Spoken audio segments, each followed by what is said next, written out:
Animals like you belong in cages. Trevor Blackwood spits the words while stepping away from the yellow taxi, his manicured hand dropping a small baggie of white powder onto the hood. He brushes his suit clean like he's touched something diseased. Jamal Washington stands perfectly still as Officer Bradley Carter yanks his arms behind his back. Steel handcuffs snap shut around dark wrists. The crowd surges forward, phones raised high, hungry for the next viral arrest video.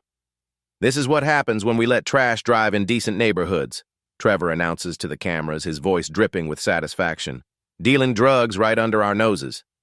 But Jamal's eyes lock onto his dashboard camera, red light still blinking. His mouth curves into a knowing smile even as the metal bites his skin. "You just made the biggest mistake of your life," he says quietly.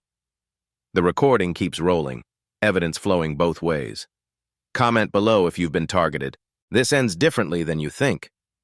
3 hours earlier, Agent Jamal Washington adjusts his rear-view mirror and taps his earpiece twice. The yellow taxi looks perfect for undercover work. Scratched bumper, faded seats, pine air freshener swaying from the mirror. Nothing suggests the sophisticated recording equipment hidden throughout the vehicle. His phone buzzes with a text from his daughter. "Dad, you promised to call before my presentation tonight."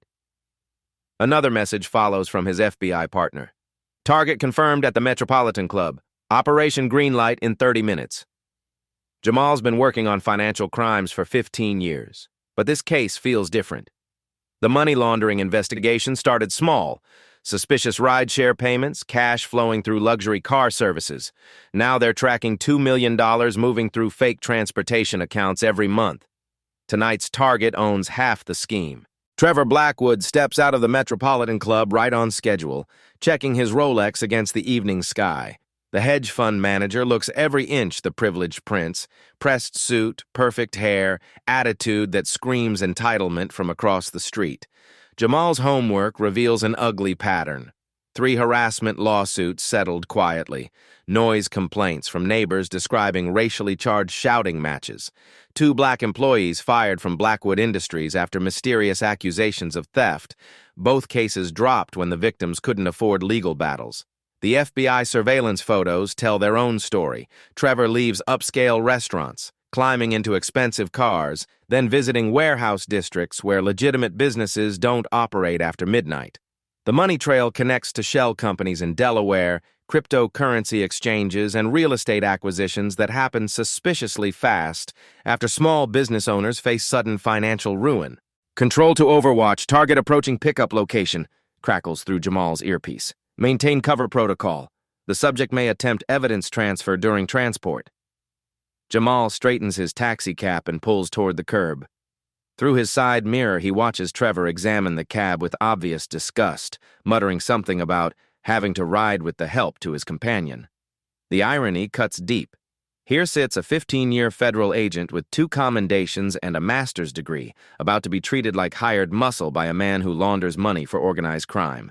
His radio whispers, "All units, hold position. Recording equipment active. Financial transaction expected within 20 minutes. But something feels off. Trevor's companion, a sharp-dressed woman not in any surveillance photos, keeps glancing around like she's checking for watchers. Her body language screams professional paranoia, not social anxiety. Trevor approaches the taxi, his expression shifting from disgust to something more calculating. He's studying Jamal's reflection in the window with new intensity, like he's trying to place a face from somewhere else. The Metropolitan Club's security cameras catch everything as Trevor pauses beside the passenger door. His phone comes out, fingers dancing across the screen. He's not calling for another ride. He's sending messages to someone. "Driver." Trevor's voice carries that special tone rich people use when addressing servants. "Change of plans. We're not going where I originally said." Warning bells ring in Jamal's trained mind. Targets don't usually change destinations abruptly. Professional criminals definitely don't get into vehicles when they suspect surveillance. Trevor slides into the back seat anyway, but his fingers never stop moving across his phone screen. He's coordinating something with someone, and it's not about money laundering anymore. The recording equipment captures every word, every movement, every facial expression, but as Jamal pulls away from the curb, he can't shake the feeling that tonight's operation just became something much more dangerous than anyone expected. His earpiece crackles one final warning. Overwatch. Maintain visual contact with backup units. Subject behavior indicates possible compromise. The taxi rolls toward an uncertain destination while evidence flows in both directions.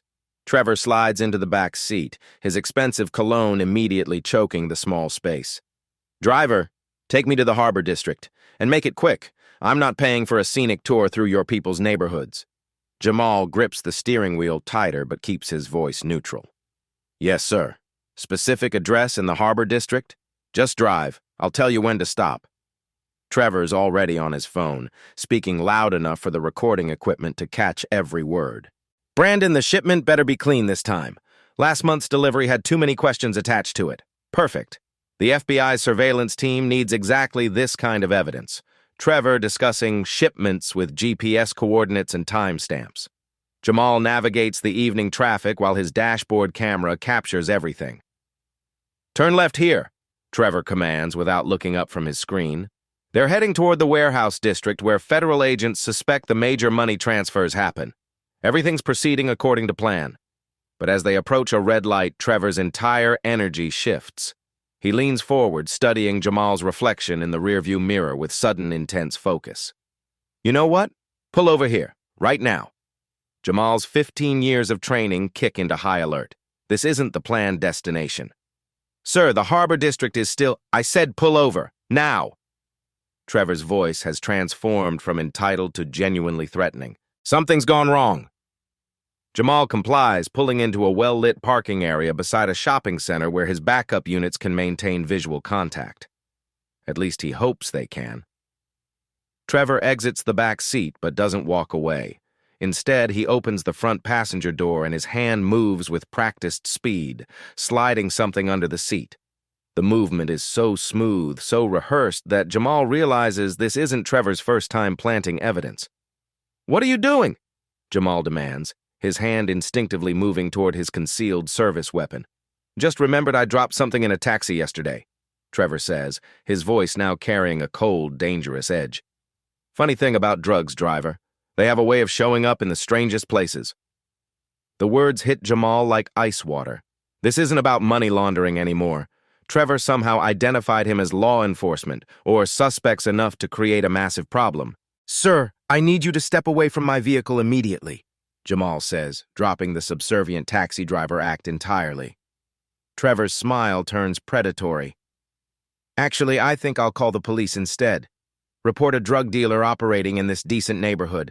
Amazing how concerned citizens like me can help clean up these streets. His phone is already in his hand, 911 being dialed as pedestrians start noticing the confrontation. A teenage couple stops to watch. An elderly woman walking her dog slows her pace, curious about the drama unfolding. 911, what's your emergency? The operator's voice carries clearly in the evening air as Trevor positions himself where the growing crowd can hear every word. Yes, I need the police immediately. I'm at Metro Shopping Center, and I just witnessed a taxi driver dealing drugs. He's got a product in his car right now, and he's getting aggressive with me. Jamal's earpiece stays silent. Backup is still minutes away. The planted evidence sits somewhere under his passenger seat, and Trevor's performance is about to destroy everything. 911, what's your emergency? Trevor's voice booms across the parking lot, loud enough for every gathering pedestrian to hear clearly. Yes, I need the police immediately. I'm at the Metro Shopping Center, and I just witnessed a taxi driver dealing drugs. He's got narcotics in his vehicle right now. Jamal steps out of the cab, hands visible and movements deliberate. His backup team is still blocks away, and Trevor's counting on that deadly gap. The planted baggie lurks somewhere under his passenger seat. Reaching for it now would look like destroying evidence to the crowd of phone-wielding witnesses. Sir, hang up that phone, Jamal says, his voice carrying new authority that makes several onlookers pause. You know exactly what just happened here. But Trevor's already providing detailed descriptions to the operator. Black male, approximately 6 feet tall, yellow taxi, license plate Charlie 79 Delta Mike 2. He rattles off Jamal's cab number with suspicious precision, like he'd memorized it beforehand. The crowd swells rapidly. A teenager with his phone raised shouts, Yo, this bout to be wild! Someone else calls out, "Is that dude really pushing drugs?" An elderly woman clutches her purse tighter and pulls her husband backward. "Look, everyone." Jamal addresses the circle of cameras directly, fighting to keep his voice steady despite his hammering pulse. "This man just planted something in my vehicle. You can check the security cameras from that building." "Security cameras?" Trevor laughs with genuine amusement. "What cameras, driver? This isn't some Hollywood action movie. This is reality. You're caught with a product, and there's nothing your kind can do about it. Your kind." The words slice through the evening air like a blade. Several people in the crowd exchange uncomfortable glances. A young mother pulls her child closer to her chest. "Check his pockets," someone yells from the growing circle. "If he's dealing, he's probably carrying more." Trevor seizes the moment perfectly. "Exactly right. Everyone please step back. Drug dealers can become very dangerous when they're cornered like this." Jamal's FBI training was violent with his rising fury. Every federal protocol screams maintain cover. Don't reveal identity unless facing immediate life-threatening danger. But Trevor's performance deserves an Academy Award, and the crowd is buying every single word. "This man is lying to all of you," Jamal declares, his voice now carrying an unmistakable note of command authority. "I am not who you think I am." "Oh, really?" Trevor scoffs theatrically. "Let me guess, you're secretly a brain surgeon? Maybe a Harvard law professor? Save the sob story, driver. I've heard every pathetic excuse from people like you. People like you. The second slur lands even harder than the first." Jamal takes one step forward and the entire crowd tenses like a coiled spring. Before he can respond, sirens pierce the night air with their urgent wail. Two Seattle PD patrol cars screech into the parking lot, officers jumping out with hands already positioned on their service weapons. "Nobody moves!" the lead officer shouts, his voice cutting through the crowd noise. "Everyone keep your hands where we can see them." Trevor raises his hands with theatrical flair. "Officers, thank God you're here. I'm the one who called this in. That man has illegal drugs in his taxi. I witnessed him dealing earlier and followed him to this location." Officer Bradley Carter, who can't be older than 25, approaches with his hand resting on his holster. His partner, Detective Sarah Kim, maintains position by their patrol car, radio ready. "You," Carter points directly at Jamal, "step completely away from that vehicle. Put your hands behind your head right now." "Officer, I need to speak with you privately for just one moment." "I said hands behind your head." Carter's voice cracks with nervous energy and adrenaline. The crowd has transformed into a social media feeding frenzy. At least 20 phones are recording from every possible angle as Jamal complies, his jaw clenched with barely contained frustration. His earpiece remains ominously silent. Backup must be maintaining radio silence to avoid compromising other ongoing operations. "Check under the passenger seat, officers," Trevor helpfully suggests. "That's where I observed him stashing his product when he thought nobody was watching." Detective Kim searches the taxi methodically while her partner keeps Jamal covered. It takes less than 30 seconds before she emerges holding a small plastic baggie filled with white powder. The crowd explodes. "Oh, damn!" "He was really dealing. Called it. This is going straight to TikTok." Trevor's satisfaction radiates like heat. "Outstanding police work, officers. This neighborhood will be significantly safer with dealers like him behind bars where they belong." The steel handcuffs click shut around Jamal's wrists as Officer Carter begins reciting Miranda rights. Trevor basks in the crowd's approval while phones capture every angle of the drug dealer's arrest. The teenage TikToker is already adding captions, "Dealer caught red-handed." Then Jamal's earpiece crackles to life, loud enough for everyone within 10 feet to hear clearly. "Agent Washington, this is FBI command. We have a visual on your situation. Federal backup is 20 seconds out. Maintain position." Officer Carter stops mid-Miranda, his mouth hanging open. What did that voice just say? Before anyone can process the words, 3 black Chevy Suburbans with tinted windows screech into the parking lot. The vehicles bear bold white FBI letters across their sides. 12 federal agents pour out wearing tactical vests over dark suits, moving with military precision that makes the local cops look like mall security. "FBI, everyone step back from Agent Washington immediately." Special Agent Sarah Mitchell, Jamal's actual partner, approaches the stunned local officers with her gold badge held high. "Agent Mitchell, Financial Crimes Division. You need to remove those handcuffs from my partner right now." The crowd's excitement transforms into confusion. Phones swing wildly between the FBI agents and the handcuffed taxi driver. Someone whispers, "Did she say agent?" Another voice, "Is the taxi dude really FBI?" Trevor's face drains of all colors. He starts backing away from the scene, but Agent Mitchell's voice stops him cold. "Trevor Blackwood, stay exactly where you are. Do not move another step." Officer Carter fumbles desperately with his keys, unlocking Jamal's handcuffs with shaking hands. "Sir, we had no idea. The 911 call reported." Jamal rubs his wrists calmly, his professional FBI demeanor emerging like Clark Kent shedding his disguise. "Officer Carter, you responded appropriately to the information you received, but this man," he points directly at Trevor, "just interfered with a federal investigation and planted evidence on a federal agent. The crowd is absolutely losing their collective minds. Holy shit, he's actually FBI. Bro, this is insane. I'm posting this everywhere right now." Trevor finds his voice, but it comes out strangled. "This is absolutely ridiculous. I don't care who you people claim to be. He had drugs in his car." Agent Mitchell holds up the planted baggie, now sealed in a clear evidence bag. "You mean this bag of powdered sugar? The one you planted while our surveillance cameras recorded the entire exchange from 3 different angles?" She produces a tablet displaying crystal-clear footage of Trevor sliding something under the taxi's passenger seat, time-stamped and watermarked with FBI surveillance markers.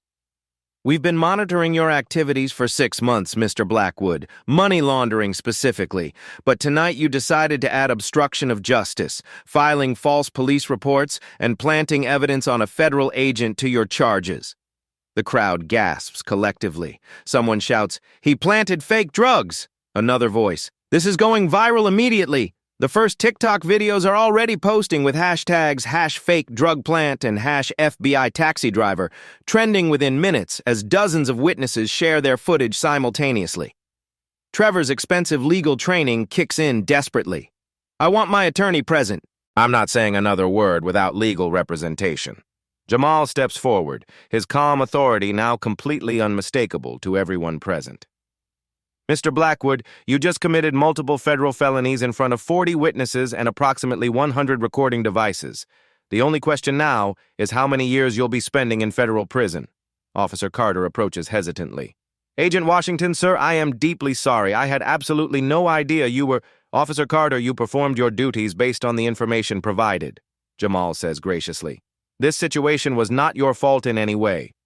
But as the crowd celebrates and Trevor gets read his actual rights by federal agents, Jamal notices something troubling. Expensive luxury vehicles are arriving in the parking lot, men in $1,000 suits stepping out. Trevor's people are mobilizing. This victory might be shorter than expected. Within 90 minutes, the video clips explode across every major social media platform. #FBITaxiDriver, #planted evidence, and #Trevor Blackwood trend nationally on Twitter. The footage, captured from dozens of angles by witnesses, shows the complete sequence. Trevor planting evidence, his smug 911 performance, Jamal's arrest, and the shocking FBI reveal. But the establishment's response mobilizes with terrifying speed and coordination. Senator Richard Blackwood, Trevor's father and chairman of the Senate Banking Committee, holds an emergency press conference at his Bellevue estate by 11 p.m. Standing behind a mahogany podium flanked by 3 of Seattle's most expensive attorneys, he addresses the cameras with decades of political polish. "My son made an unfortunate error in judgment tonight," the senator begins, his voice carrying practiced sincerity. "He genuinely believed he was witnessing criminal activity and contacted police in good faith. The fact that this individual happened to be an undercover federal agent was completely unknown to Trevor at the time." Diana Walsh, Trevor's lead attorney and former federal prosecutor, steps forward with predatory confidence. Mr. Blackwood maintains his complete innocence.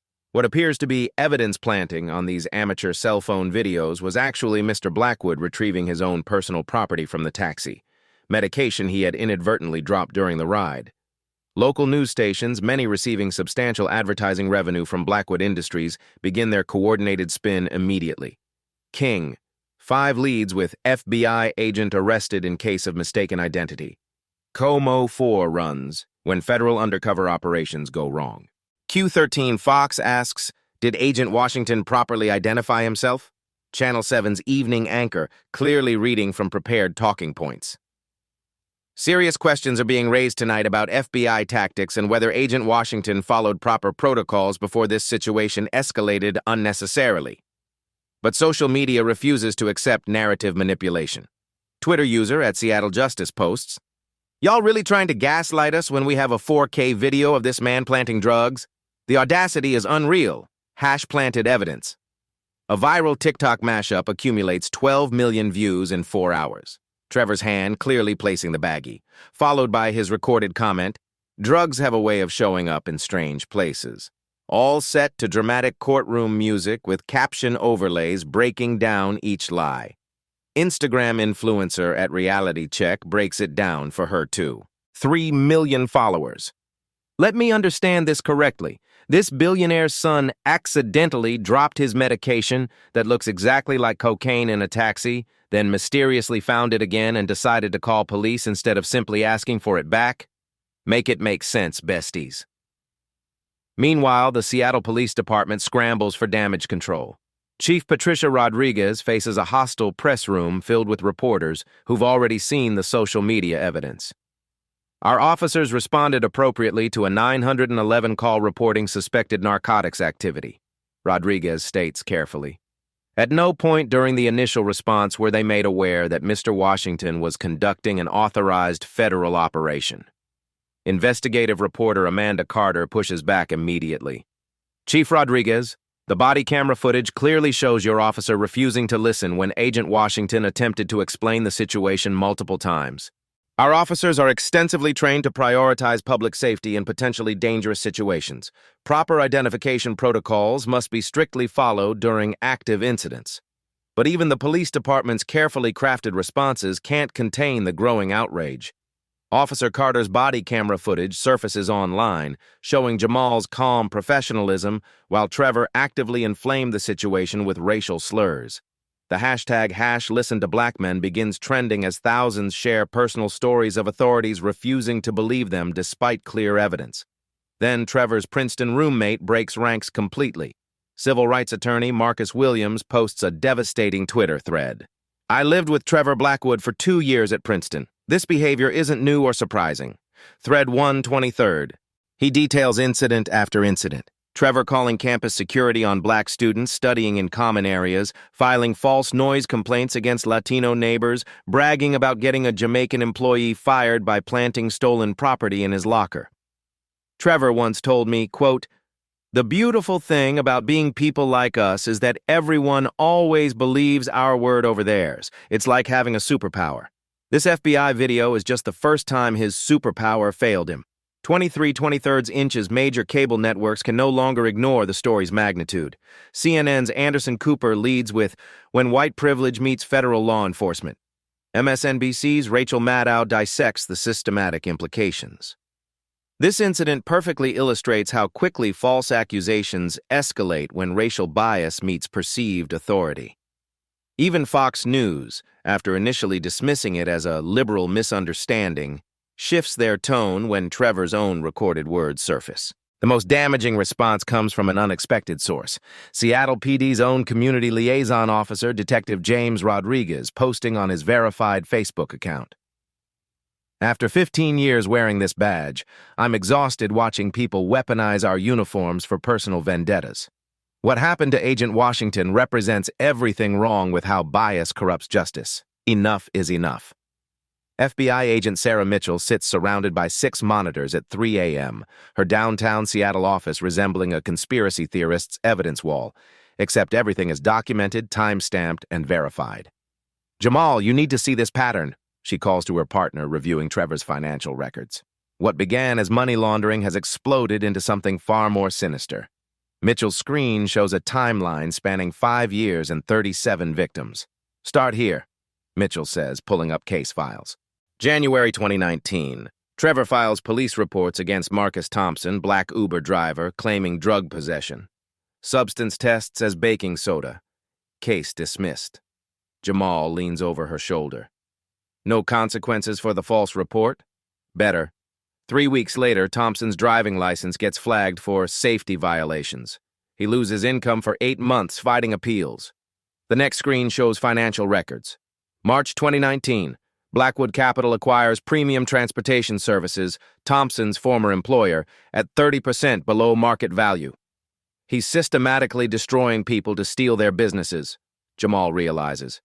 Mitchell clicks to another case. Dr. Angela Foster, emergency physician, October 2020, Trevor rear-ends her car, claims she was intoxicated on duty, demands blood testing.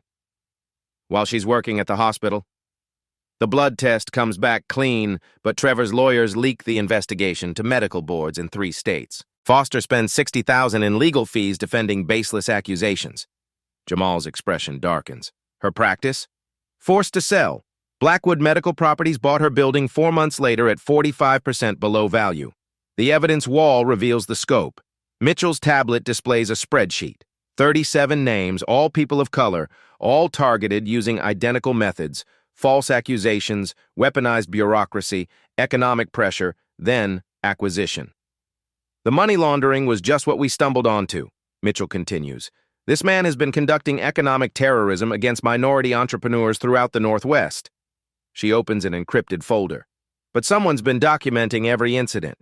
A new window reveals hundreds of files, photographs, recordings, financial documents, private communications, all meticulously organized with FBI-level precision. Who's your source? Jamal asks. Unknown. Materials arrive from encrypted proton mail, but the quality suggests law enforcement training. Someone's been watching Trevor for years. The anonymous source's latest message appears. Agent Washington's arrest was never about drugs. Trevor recognized him from banking conferences where he testified about cryptocurrency regulations. The planted evidence was meant to discredit your entire investigation. Check Blackwood Industries' Delaware holdings. The laundering involves the whole family. Mitchell pulls up corporate filings. Jesus, Jamal, look at this network.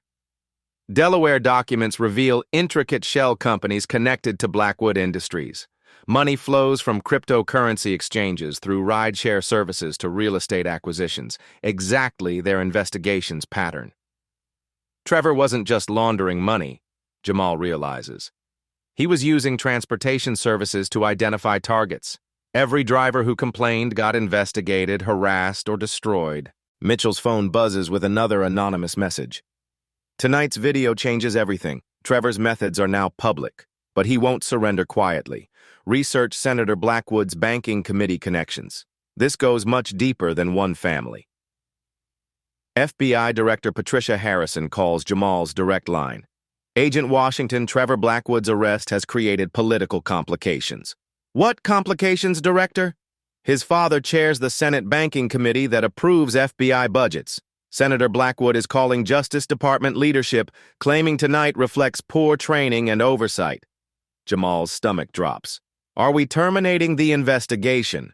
We're ensuring every piece of evidence is bulletproof. Every document, recording, and witness statement must be legally flawless. If we proceed, we're not just prosecuting Trevor, we're challenging a dynasty that can restructure federal law enforcement. Mitchell shows social media analytics. Director, public support is overwhelming. #Justice for Agent Washington has 18 million posts. People are sharing experiences with false accusations. If we don't follow through, we're protecting wealthy criminals. If we follow through but our case has flaws, it's federal overreach. Either way, we're in political quicksand. Harrison's voice carries 30 years of experience. Then our case must be perfect. You have unlimited resources for 72 hours. Find everything. As the call ends, Mitchell's computer chimes. Senator Blackwood's banking records from 2018 to 2023 are in your Dropbox. Follow cryptocurrency transfers to Cayman Island accounts. Trevor wasn't working alone. He was executing the family business model. Meanwhile, Trevor's college roommate breaks ranks completely. Civil rights attorney Marcus Williams posts a devastating Twitter thread. I lived with Trevor Blackwood for 2 years at Princeton. This behavior isn't new. Thread 117th. He details incidents. Trevor calling campus security on black students, filing false noise complaints against Latino neighbors, bragging about getting employees fired through planted evidence. Trevor once told me, "The beautiful thing about being us is everyone believes our word over theirs. It's like a superpower. This FBI video is the first time his superpower failed. 17/17 inches, the thread goes viral with 4.2 million retweets. Major networks can no longer ignore the story. CNN's Anderson Cooper leads with "When Privilege Meets Federal Law." MSNBC's Joy Reid dissects systematic implications. Even Fox News shifts tone when Trevor's recorded words surface. The most damaging response comes from Seattle PD's community liaison, Detective James Rodriguez. "After 15 years wearing this badge, I'm tired of people weaponizing our uniforms for personal vendettas. What happened to Agent Washington represents everything wrong with biased justice." But the anonymous source's final message that night carries an ominous warning. Trevor's arrest has activated contingency plans. Expect escalation within 24 hours. Protect your families. This family doesn't lose quietly. The retaliation begins with Jamal's daughter at 6 a.m. "Dad, there are reporters outside my apartment," 22-year-old Keisha Washington calls, voice shaking. "They're asking neighbors about your history of violent behavior and whether I feel safe around you." Jamal's blood turns ice cold. "Keisha, don't open the door. I'm sending Agent Mitchell to get you now." But it's only the beginning. By noon, Seattle news stations run coordinated attacks questioning Agent Washington's fitness for federal service. King 5 leads with "Disturbing allegations surface about FBI agents' past." The report features anonymous law enforcement sources claiming Jamal has anger management problems and a pattern of escalating confrontations. They show edited footage from the previous night, removing Trevor's racial slurs while highlighting moments where Jamal appeared threatening. Trevor's legal team, led by former prosecutor Diana Walsh, holds their own press conference. Walsh positions herself as defending constitutional rights. Agent Washington's conduct raises serious questions about federal overreach and entrapment, Walsh declares. "My client was exercising his rights as a concerned citizen when subjected to this elaborate FBI harassment." The narrative works with terrifying effectiveness. Conservative media embraces federal overreach, while some progressive outlets question FBI undercover tactics. Then personal attacks escalate dramatically. Detective James Rodriguez, who publicly supported Jamal, gets suspended pending internal review of social media violations. His mortgage application gets mysteriously rejected. His son's scholarship gets reviewed for eligibility. Dr. Angela Foster, Trevor's previous victim who defended Agent Washington online, receives formal medical board complaints about unprofessional social media conduct. The message broadcasts clearly: support Agent Washington. Face consequences. The most chilling retaliation arrives at FBI headquarters. Sarah Mitchell finds an unmarked envelope containing surveillance photographs of her walking her dog, entering yoga class, having coffee with her mother.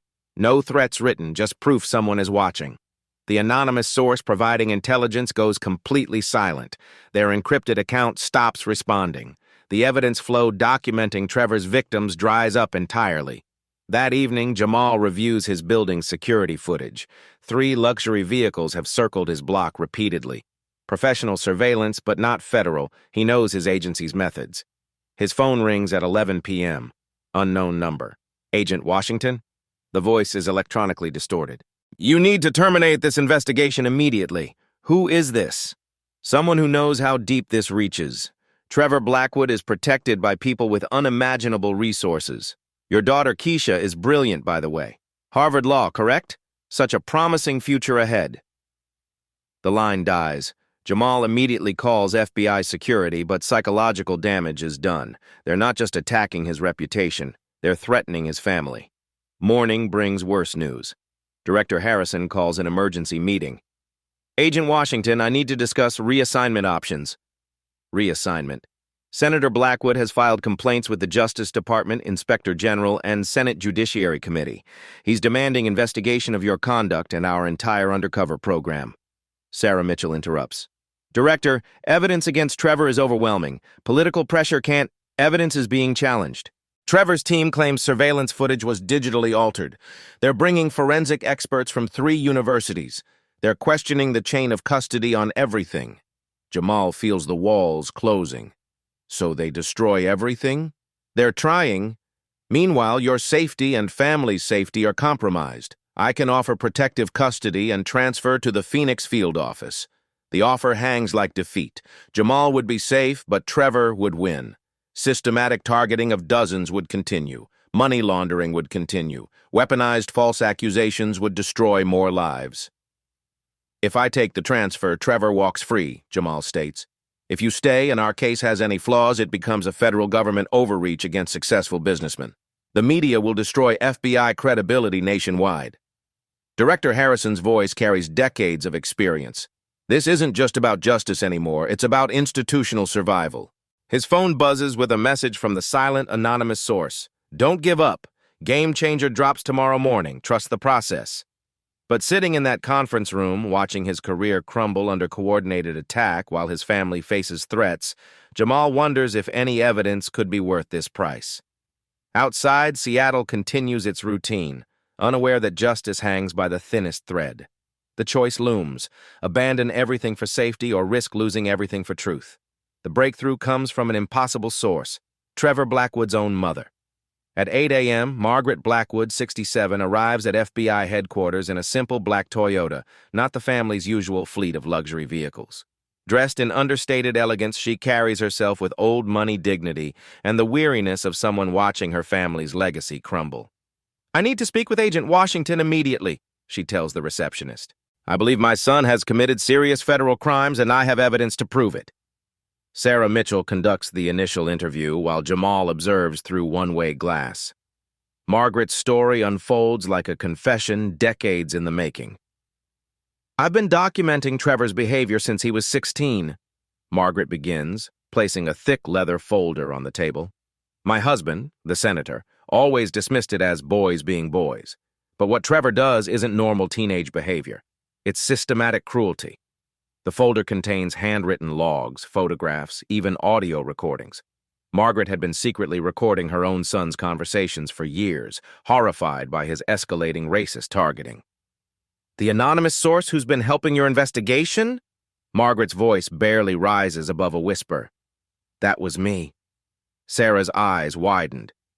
"Mrs. Blackwood, you've been providing intelligence on your own family?" "My son destroys innocent people for entertainment. He's ruined 23 businesses that I've counted, destroyed dozens of lives, and my husband enables every bit of it." Margaret's composure cracks slightly. "When I saw that video of what he did to Agent Washington, I knew I couldn't stay silent another day." The evidence Margaret provides is devastating. Audio recordings of Trevor planning campaigns against black-owned businesses. Photographs of him celebrating when Dr. Foster's practice failed. Financial documents showing systematic property acquisition after destroying owners' reputations. But the most damaging evidence is a video recording from the family's own security cameras. "This is from last month," Margaret explains, producing a tablet. "Trevor came home from a campaign fundraiser drunk and furious about something. He didn't know I was recording."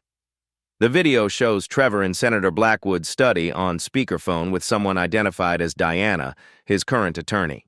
Their conversation is chilling in its casual cruelty. "Diana, we need to accelerate the timeline on that rideshare investigation. The FBI agent they have embedded is getting dangerously close to our Delaware accounts." "How did you identify him as federal?" "I recognized him from Pacific Northwest banking conferences. Jamal Washington. He testified before Congress about cryptocurrency regulations 2 years ago. Smart family, which makes them extremely dangerous to our operations." "So the drug plant was completely intentional?" "Obviously it was intentional. Discredit the agent, discredit the entire investigation. Dad's committee can hold hearings about FBI overreach while we clean up all the evidence trails." The recording continues with Trevor outlining detailed plans to target Jamal's family, destroy his professional reputation, and use Senator Blackwood's political connections to shut down the investigation entirely. As Margaret plays the recording, tears stream down her weathered face. "He's my son, but he's become a monster, and I helped create him by staying silent all these years." Meanwhile, public momentum shifts dramatically back toward Jamal. The coordinated media attacks initially worked, but social media investigators are fighting back with their own receipts. Twitter user @DigitalDetective posts a thread exposing coordination between news stations. "Notice how all these breaking news stories about Agent Washington use identical phrasing? Here's the smoking gun. The thread includes screenshots showing 5 different stations receiving the same press release within minutes.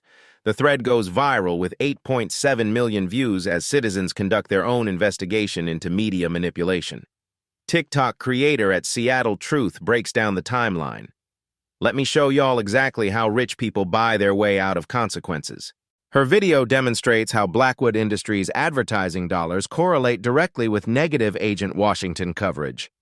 More damaging revelations emerge hourly.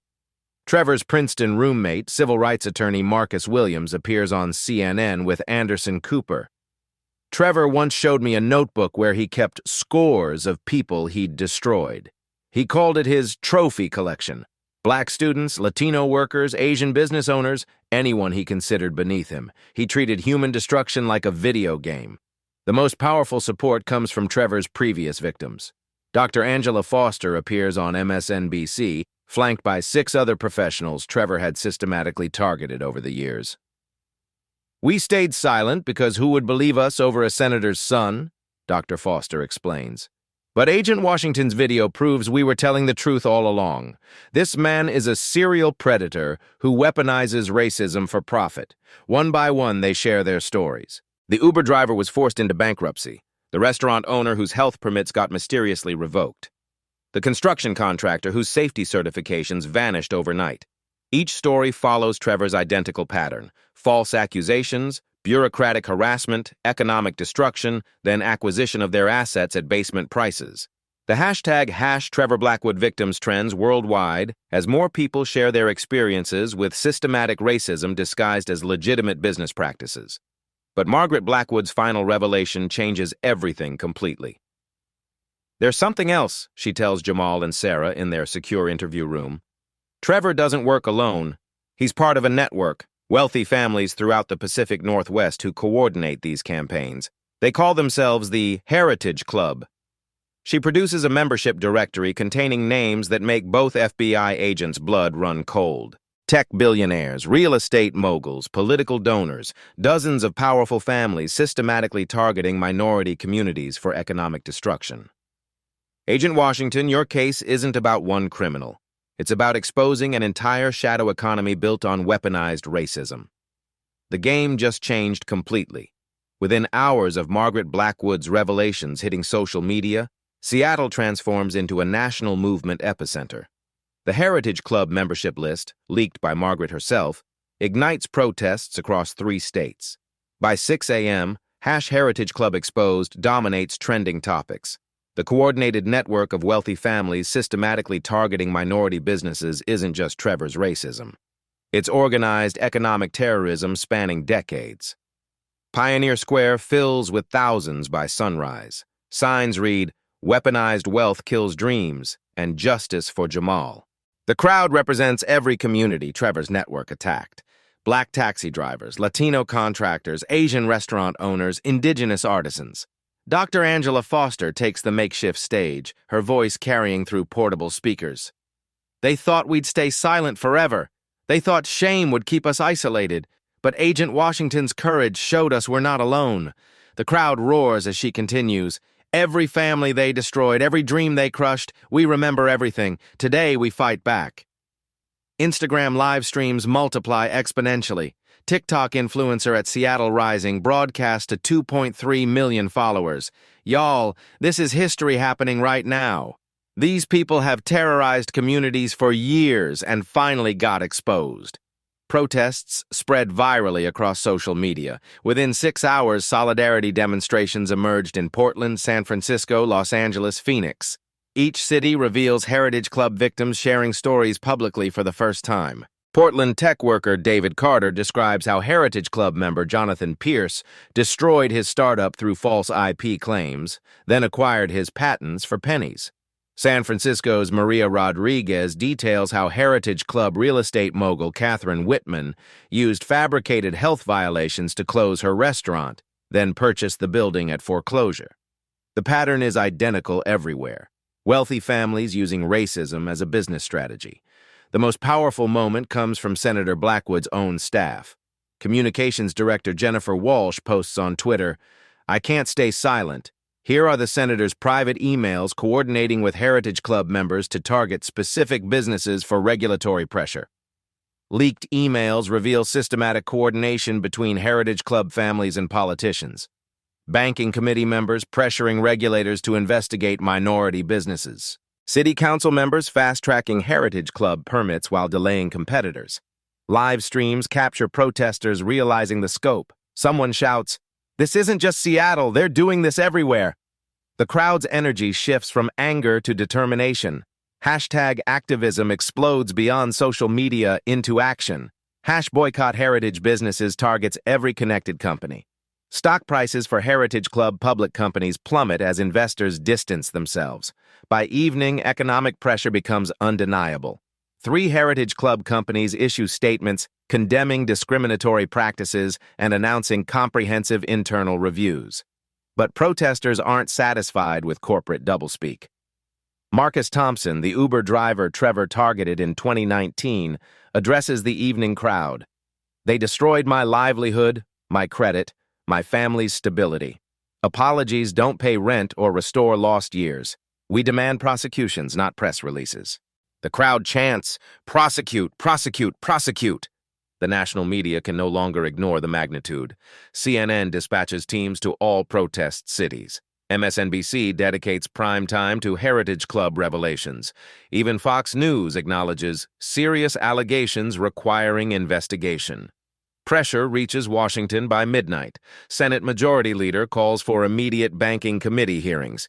House Financial Services announces investigation into coordinated economic discrimination schemes. But the most significant pressure comes from other Heritage Club families. Margaret Blackwood's phone buzzes with terrified conspirators. "Tell your son to plead guilty and keep quiet. The senator needs to resign before this gets worse. Cut a deal before everything collapses." The network protecting Trevor for decades is abandoning him to save themselves. As Seattle sleeps, social media continues organizing. Tomorrow's protests are planned for 37 cities. Heritage Club victims in every state are preparing to speak publicly. The movement has reached critical mass. What started as one agent's false arrest became a national reckoning with systematic racism disguised as business. Trevor created his own destruction by targeting the wrong person at the wrong time. Justice is no longer possible. It's inevitable. The King County Courthouse steps become a stage for national television as FBI Director Patricia Harrison holds an emergency press conference. Every major network carries it live, while millions more watch on social media platforms. The Heritage Club scandal has reached the point where federal leadership must respond publicly. Today, the Federal Bureau of Investigation announces the largest coordinated civil rights investigation in the Pacific Northwest's history, Director Harrison declares, her voice carrying the weight of institutional authority. Operation Heritage has uncovered a criminal conspiracy spanning multiple states and involving systematic economic terrorism against minority communities. Behind her, massive screens display the evidence. Financial flow charts, victim testimonies, recorded conversations, and the damning Heritage Club membership directory. The visual presentation is overwhelming in its scope and precision. Agent Jamal Washington's courage in maintaining his investigation despite personal threats has exposed crimes that reach the highest levels of political and business leadership in this region. The crowd of protesters, journalists, and federal agents erupts in applause. Jamal stands beside the director, no longer hiding behind any cover identity. His FBI badge gleams in the television lights. But the real drama begins when Trevor Blackwood arrives for his scheduled appearance. Flanked by 3 attorneys and surrounded by private security, Trevor approaches the courthouse steps expecting to deliver his own prepared statement. His legal team had arranged this press conference to set the record straight and expose federal overreach. What Trevor doesn't know is that Margaret Blackwood coordinated with federal prosecutors to time the release of her most devastating evidence for this exact moment. "Mr. Blackwood," a reporter calls out, "how do you respond to the recording of you admitting the drug planting was intentional?" Trevor's confident expression falters. "I don't know what recording you're referring to." FBI agent Sarah Mitchell steps forward with a tablet connected to the courthouse's external speaker system. "This recording was made by your mother on March 15, 2024 in your father's study." Trevor's own voice booms across the courthouse plaza through powerful speakers. Obviously, the drug plant was intentional. Discredit the agent, discredit the investigation. Dad's committee can hold hearings about FBI overreach while we clean up the evidence trails. The crowd gasps audibly. Live stream viewers explode with comments. Trevor's face drains of all color as his own words condemn him before millions of witnesses. But the recording continues. The beautiful thing about families like ours is everyone believes our word over theirs. We've been playing this game for decades. Pick the right targets. People society already suspects, and you can destroy anyone. Trevor's lead attorney, Diana Walsh, immediately tries damage control. That recording was obtained illegally and taken completely out of context. Agent Mitchell interrupts. The recording was made by Margaret Blackwood in her own home with consent of all parties present. It's completely admissible in federal court. Trevor finally finds his voice, but it comes out strangled. That's not. I was drunk. I was joking around. I was joking about systematically destroying 37 families over 5 years, Mitchell responds. Joking about coordinating with Heritage Club members to target minority businesses for acquisition? The questions come rapid fire from journalists. Mr. Blackwood, how do you explain the pattern of false accusations? What about the victims who lost their livelihoods? Will you apologize to Agent Washington publicly? Trevor looks desperately toward his legal team, but they're already whispering among themselves, clearly considering abandoning their client. Then Margaret Blackwood herself appears on the courthouse steps. The crowd falls silent as Trevor's own mother approaches the microphones. The visual is devastating. An elderly woman in simple black clothing standing beside the federal agents while her son cowers behind expensive attorneys. I want to apologize publicly to Agent Washington, Dr. Foster, Mr. Thompson, and every family my son has destroyed, Margaret says, her voice carrying clearly across the plaza. I stayed silent too long while he turned racism into a business model. No more. She looks directly at Trevor, her expression mixing maternal love with profound disappointment. Trevor, you have a choice. You can continue lying and drag this family's name deeper into disgrace, or you can confess and maybe find some redemption. The moment stretches like eternity. Cameras capture every expression on Trevor's face as he realizes his mother has completely destroyed his defense strategy. His shoulders slump in defeat. When he finally speaks, his voice barely carries to the microphones. I need to speak with my attorneys about potential plea arrangements. The crowd explodes in cheers. Social media erupts with celebration. Justice, so long delayed, finally appears inevitable. But Agent Washington steps forward with one final statement that silences everyone. This isn't about one man's crimes. This is about dismantling a system that allows wealth to weaponize racism for profit. Trevor Blackwood was just the beginning. The Heritage Club's other members, watching from their mansions and boardrooms, know their time has come. 6 months later, the Heritage Club conspiracy has completely unraveled. Trevor Blackwood sits in federal prison serving 12 years for conspiracy, money laundering, obstruction of justice, and civil rights violations. His plea agreement required full cooperation against other Heritage Club members, leading to 43 additional indictments. Senator Richard Blackwood resigned from the banking committee and won't seek re-election. His political career ended when Trevor's recorded confessions became public evidence.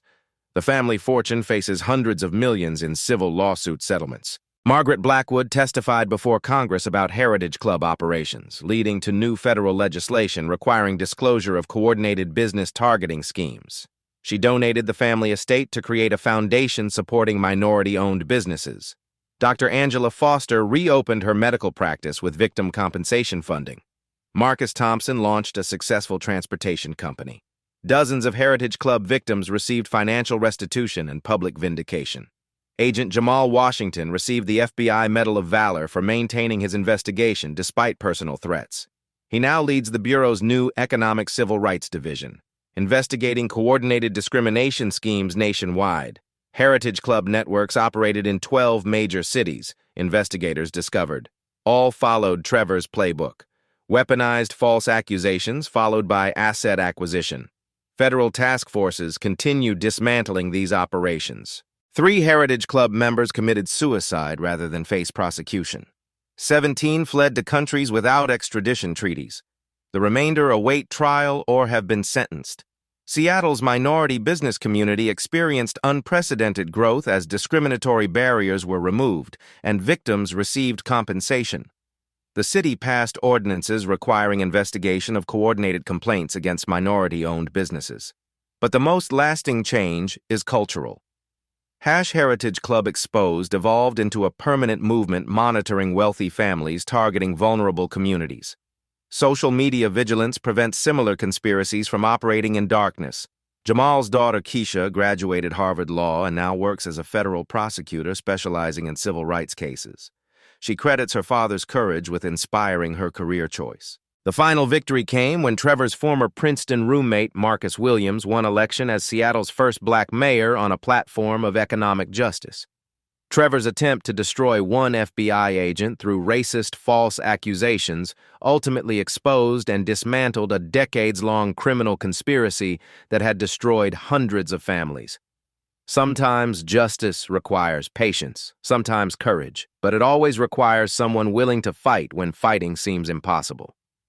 Agent Washington's phone buzzes with an encrypted message. Similar networks operating in Chicago, Detroit, Miami. Ready for your next case? The fight continues. Share this story if you believe wealth should never weaponize racism. Subscribe for more investigations into systematic injustice. Your voice exposes these conspiracies.